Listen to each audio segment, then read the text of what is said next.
Kafir ke Syiah ni? Jangan. Bukhari ambil hadis dia. Jangan main. Saleh bin Hay ada dalam Sahih Muslim. Ini Syiah. Jangan. Syiah politik saja. Fiqh itu lain. Itu cerita.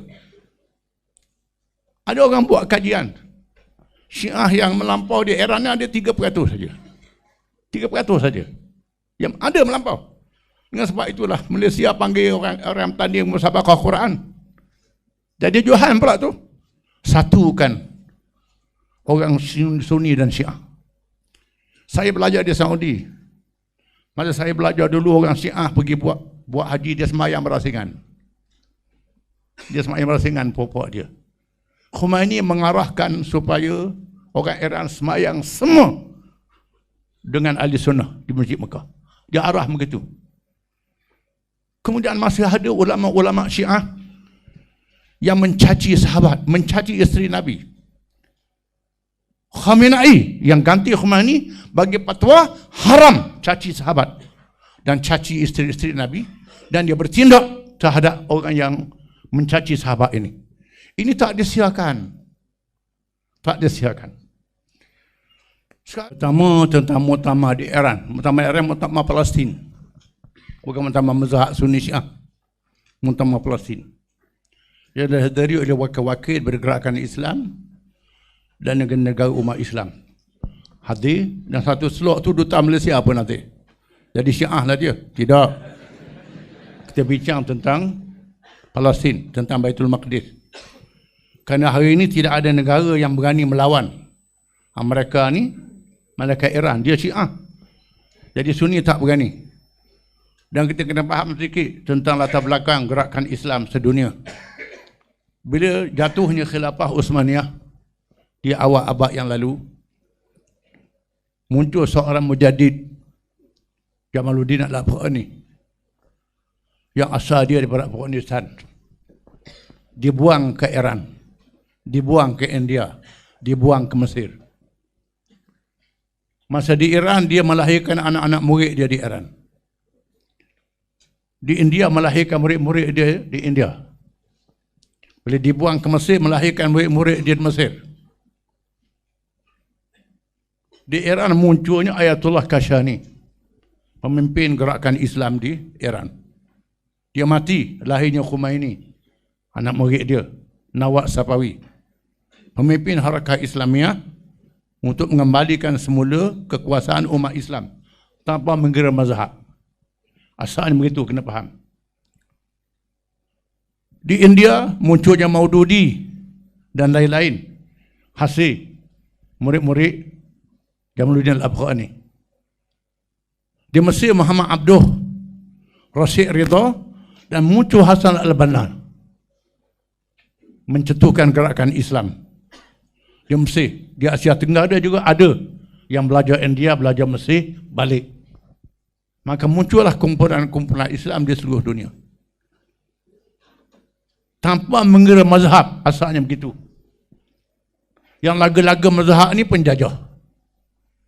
Dan kita kena faham, dalam Islam ni, akidah ada mazhab, politik ada mazhab, fiqh ada mazhab, tasawuf ada mazhab. Ada mazhab dia. Akidah saya sebut tadi, mazhab salaf, Asy'ariyah, Maturidiyah. Fiqh Syafi'i, Hanafi, Hambali, Maliki, Zahiri dan lain-lain. Politik, Ahli Sunnah, Syiah dan Khawarij. Ini mazhab politik. Asalnya begitu, mazhab politik. Tasawuf, tarikat, macam-macam tarikat. Ini cabang dia. Kemudian politik ni pula berlaku tindah menindah antara satu sama lain. Bila naik Amawiyah, dia menekan Ahlul Bait. Ahlul Bait ni bukan semua Syiah. Bukan semua Syiah. Sebahagiannya adalah Ahli Sunnah. Guru para imam-imam mazhab. Kita kena tahu, hentam Syiah mereka itu tak boleh. Ada yang Syiah politik saja, fiqhnya tidak. Itu kena faham. Kemudian bila berlaku tekanan, menyebabkan berlakunya penghijrahan. Belajar sendiri, timbul berpuluh-puluh mazhab. Syiah puluh mazhab, Khawarij puluh mazhab. Bukan satu mazhab. Ahli sunnah pun banyak mazhab dia. Dan ada mazhab yang ada kitab-kitab fiqh dia sendiri. Kitab akidah dia sendiri. Mazhab yang ada kitab fiqh ialah mazhab Syafi'i, Hanafi, Hanbali, Maliki, Zahiri. Khawarij mazhab Ibadhi. Ada kitab fiqh dia. Kemudian Syiah, Zaidiyah dengan Imamiyah. Ini ada kitab fiqh dia. Dan ulama-ulama mengkaji kitab fiqh itu. Dengan sebab itu, pahaman-pahaman ini ada dalam kitab-kitab tafsir dan kitab-kitab hadis. Tak dinafikan. Ada mereka yang sesat. Dalam Syiah ada yang sesat menganggap Sayyidina Ali Nabi. Quran baru, itu ada. Ahli sunnah pun ada ayat pen di besut. Itu ahli sunnah tu. Orang besut. Besut ahli sunnah tu. Ayat pen. Ahli sunnah je ayat pen tu. Jangan kita baca yang ini. Kena baca kita fiqh dia. Dan sudah ditahqiq dalam Sunan Sittah, Sahih Bukhari, Sahih Muslim, Tirmizi, Ibnu Majah, Abu Daud, Nasa'i, ada 100 orang ulama Syiah dalam sanad dia. Kafir ke Syiah ni? Jangan. Bukhari ambil hadis dia. Dia main. Saleh bin Hay ada dalam Sahih Muslim. Ini Syiah. Jangan. Syiah politik saja. Fiqh itu lain. Itu cerita. Ada orang buat kajian. Syiah yang melampau di era ni ada 3% saja. 3% saja. Yang ada melampau. Dengan sebab itulah Malaysia panggil orang tanding musabaqah Quran. Jadi Johan pula tu. Ini kita kena faham. Ini. Syiah fiqh dengan Syiah Harakah Islamiyah ini lain. Maka muncul Hasan al-Banna di Mesir. Muncul Khomeini. Khomeini berjumpa Hasan al-Banna, berjumpa dengan Khomeini, jumpa Hasan al-Banna. Syed Qutb dengan Nawab Safawi. Dia bertemu, sama-sama berjuang Islam untuk kembali semula pemerintahan Islam. Di mana mengikut politik antarabangsa, dunia barat menganggap kalau muncul kuasa Islam sangat bahaya. Kalau muncul di Turki jadi kuasa besar, Mesir jadi kuasa besar, Indonesia jadi kuasa besar, Pakistan jadi kuasa besar. Ini politik. Kerana mereka mempunyai aset penduduk yang kuat. Kalau mereka bangkit jadi kuasa besar, majoriti orang Islam adalah Sunni. Mereka biarkan Iran. Iran dianggap tidak penting. Maka dipelihara Shah. Shah dipelihara. Segala teknologi, kekuatan senjata diberi pada Shah dalam perang dingin antara blok Barat, Amerika dan Eropah, Rusia dan China. Senjata dilonggokkan di Iran. Shah menjadi polis untuk mengawal negeri Arab. Itu politik antarabangsa yang kita kena sedar. Dia tidak menduga. Dia tekan Mesir, dia tekan Turki, tekan Indonesia, dia leburkan. Muncul kebangkitan di Iran, jatuhnya Syahran, mengejutkan. Bila Khomeini menang, apa dia buat? Yang pertama, haramkan Israel. Yang kedua, satukan orang Sunni dan Syiah. Saya belajar di Saudi. Masa saya belajar dulu, orang Syiah pergi buat haji, dia sembahyang berasingan. Dia sembahyang berasingan pokok dia. Khomeini mengarahkan supaya orang Iran sembahyang semua dengan ahli sunnah di Masjid Mekah. Dia arah begitu. Kemudian masih ada ulama-ulama Syiah yang mencaci sahabat, mencaci isteri Nabi. Khamenei yang ganti Khomeini bagi fatwa haram caci sahabat dan caci isteri-isteri Nabi, dan dia bertindak terhadap orang yang mencaci sahabat ini. Ini tak disiarkan. Tak disiarkan. Sekarang bila dia bangkit, maka saya menghadiri persidangan antarabangsa di Turki. Almarhum Najmuddin Arbakan mengatakan Kalau kamu mahu lawan Israel, kamu mahu lawan kuasa-kuasa barat, Amerika dan sekutunya yang bergabung dengan Israel, kamu kena cari lawan dia. Siapa lawan dia? China, Rusia dan Venezuela, Korea Utara. Dia kapit kita lain. Dari segi strategi politik, kita cari lawan dia untuk lawan kuasa yang lebih besar. Maka beberapa negara mengambil pendekatan. Malaysia tak berani. Negara kecil, ada tak boleh. Amerika sangat kuat. Iran mengambil pendekatan ini dan terus berjaya memajukan teknologi dia, sehingga teknologi dia mengatasi teknologi barat sekarang ni. Teknologi roket, pertanian, segala-galanya mengatasi, boleh lawan dengan barat. Dan dia buktikan membantu Hamas. Hamas ni Sunni ke Syiah? Sunni. Tanzim jihad Sunni ke Syiah? Sunni. Hizbullah Syiah. Dia beri senjata. Dia beri senjata kepada Hamas, beri senjata pada Tanzim jihad. Sebab saya dedah malam ini walaupun saya tahu, patut tak beritahu. Beri senjata pada Hizbullah.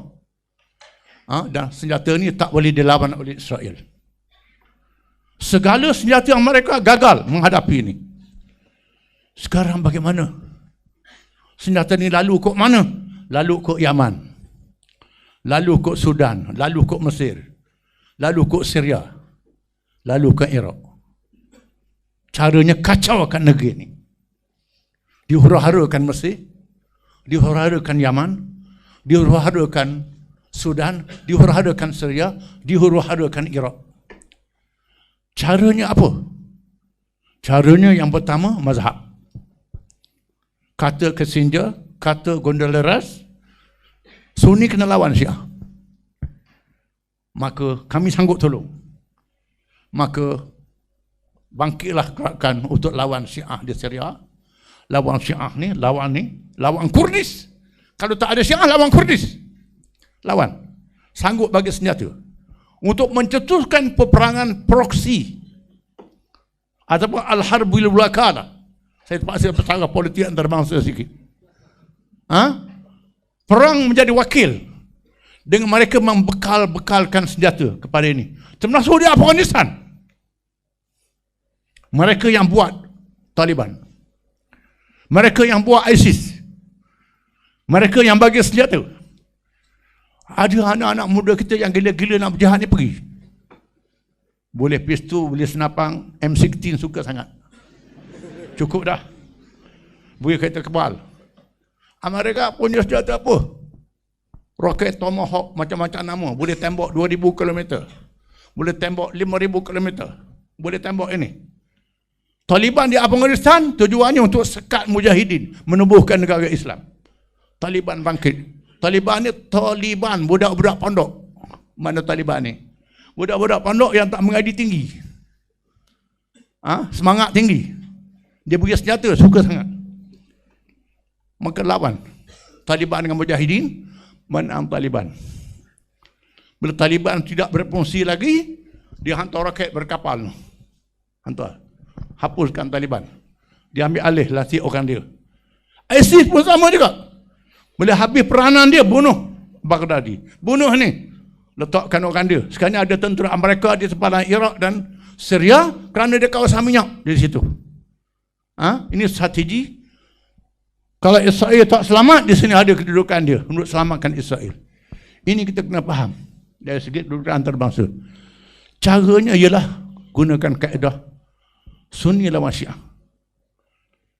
Bila berlaku Perang Teluk yang pertama, Saddam menyerang Iraq di masa itu. Saya mendengar interview Duta Iraq di Tehran oleh TV Rusia.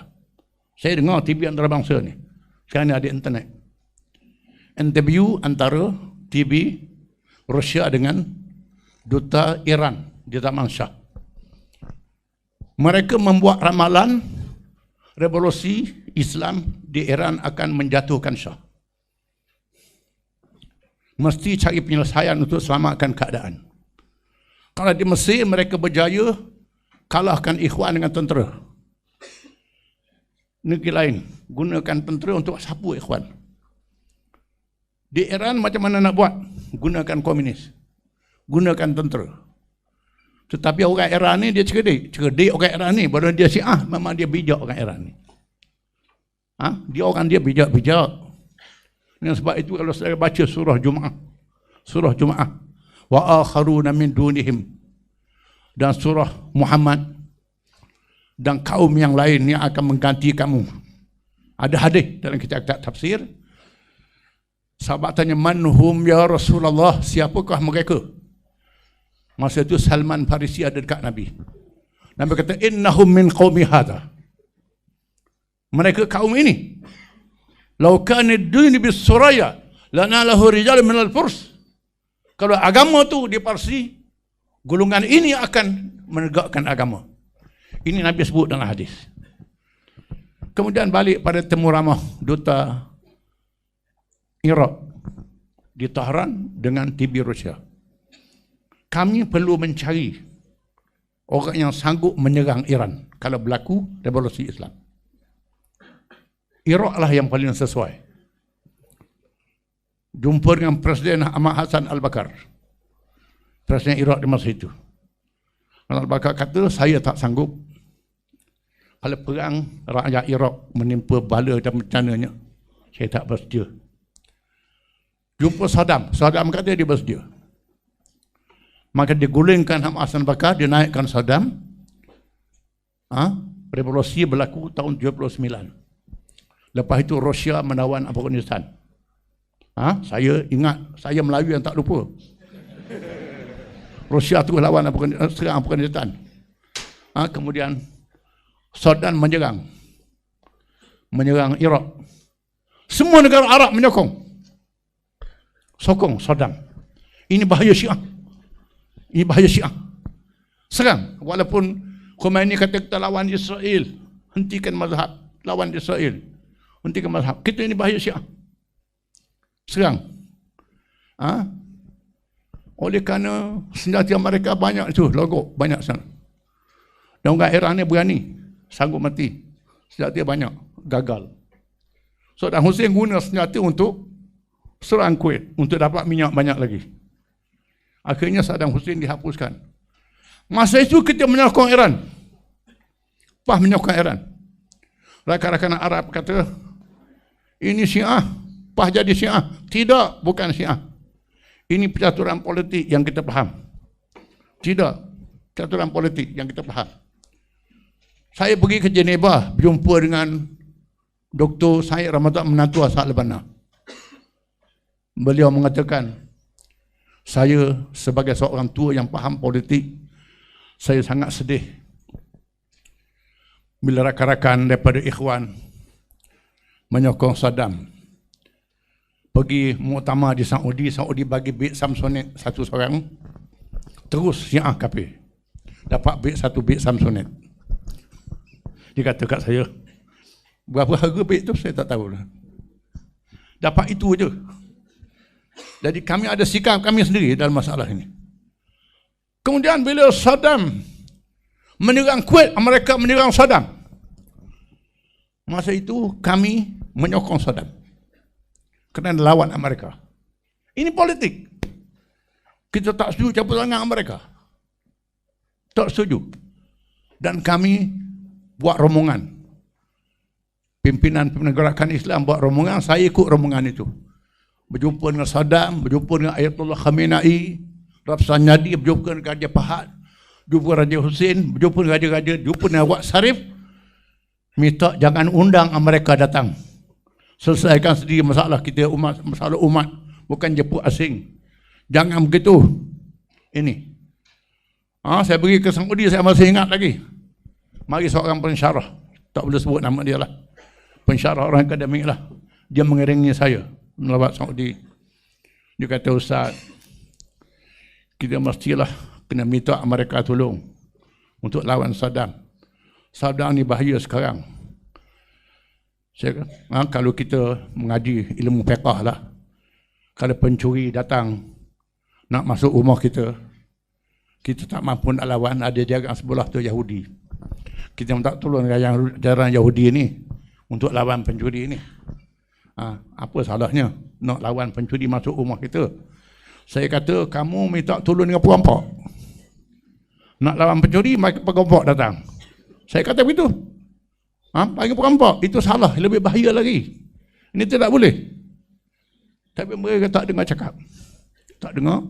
Berlakulah Iraq dimusnahkan, Saddam dibunuh, hancur lebur mereka cabut tangan sehingga hari ini. Kemudian cetuskan huru-hara di Syria, cetuskan huru-hara di sini, huru-hara di sana. Saya dilantik menjadi naib Presiden Persatuan Ulama. Dilantik, saya tak hadir mesyuarat, tak hadir muktamar, pakai telefon je. Ustaz, terimalah jawatan ni. Saya kata boleh terima. Saya bersalah. Carilah orang yang layak. Ustaz, tak apa, saya terima. Saya terima jawatan ni. Saya terima jawatan ni. Kemudian bila saya pergi ke Iran, ulama-ulama Arab ni tak setuju saya pergi ke Iran. Tak setuju. Iran dan Syiah. Tetapi orang-orang Sunni di Iran minta saya pergi. Orang-orang Sunni di Iran. Ada 30% orang Sunni di Iran. Kebetulan pilihan raya di Iran, jadi ceramah dah, panjang. Pilihan raya di Iran memenangkan Hasan Rouhani, 30% Sunni ni. Jadi undi penentu, menang dia. Ustaz kena pergilah ke Iran. Saya pergi ke Iran, lalu rakan-rakan dalam satu ulama, mengapa pergi hadir di muktamar Syiah? Bukan masalah Syiah, ini masalah politik. Yang saya faham, ini masalah politik, kena begitu, tak boleh. Di masa itu Qatar menolong untuk membantu perang di Syria. Qatar menolong, Turki juga menolong. Ini kerana Sunni Syiah. Bila tentera nak guling Erdogan, didapati Amerika di belakang, beberapa negara Arab di belakang, Erdogan pun paling tadah, tidak lagi mendukung apa yang berlaku ni.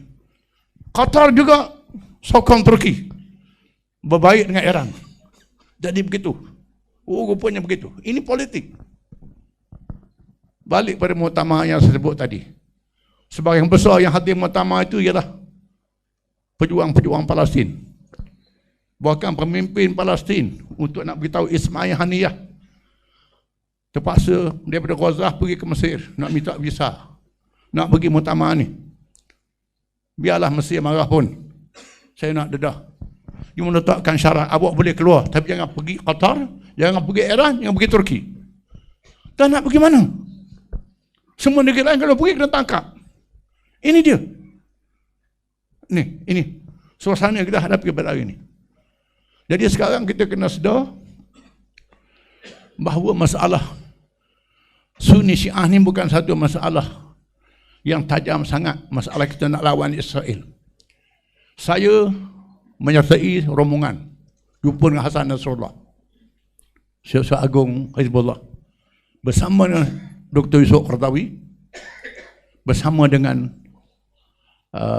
Muhsin Awaji, Dr. Muhsin Awaji daripada Saudi, kena tangkap di dalam penjara.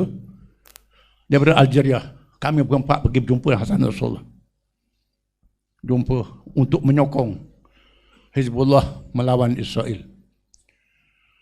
Hasan Nasrullah kata, kami sedih, kami lawan Israel, tapi rakan-rakan Sunni tuduh kami ni kafir lah, Syiah ni kafir, macam-macam.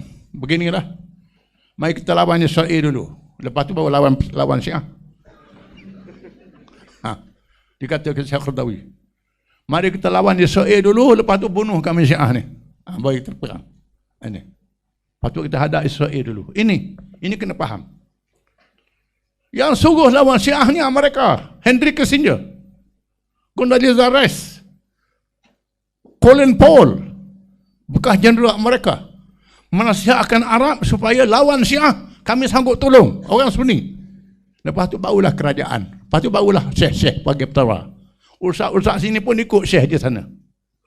Ini kerana tidak memahami dan mendalami percautan politik antarabangsa. Apa yang menarik ialah orang Syiah selepas revolusi di Iran, mereka beristihad sendiri. Mereka tubuh majlis ulama yang beristihad buat pilihan raya. Nak pilih presiden kena pilihan raya. Nak pilih ahli majlis syura mesti dipilih melalui mesyuarat. Ini bukan mazhab Syiah ni. Dia sudah balik pada Sunni. Saya bimbang. Dr. Syekh Halim tahu Mesir, sejarah dia, Mesir ini sebuah negara Syiah. Universiti Azhar ni universiti Syiah. Buat Azhar tu nak siapa Syiah. Mesir jadi Sunni. Mesir daripada Syiah jadi Sunni. Saya takut bimbang, Iran ni bertukar jadi Sunni. Kita jadi apa? Kita jadi apa tak tahu. Akan bertukar jadi begitu. Ini suasana politik dunia akan berlaku begitu. Tidak mustahil akan berubah jadi begitu. Kerana mereka mengkaji kitab-kitab politik untuk membuat perubahan dalam negara mereka.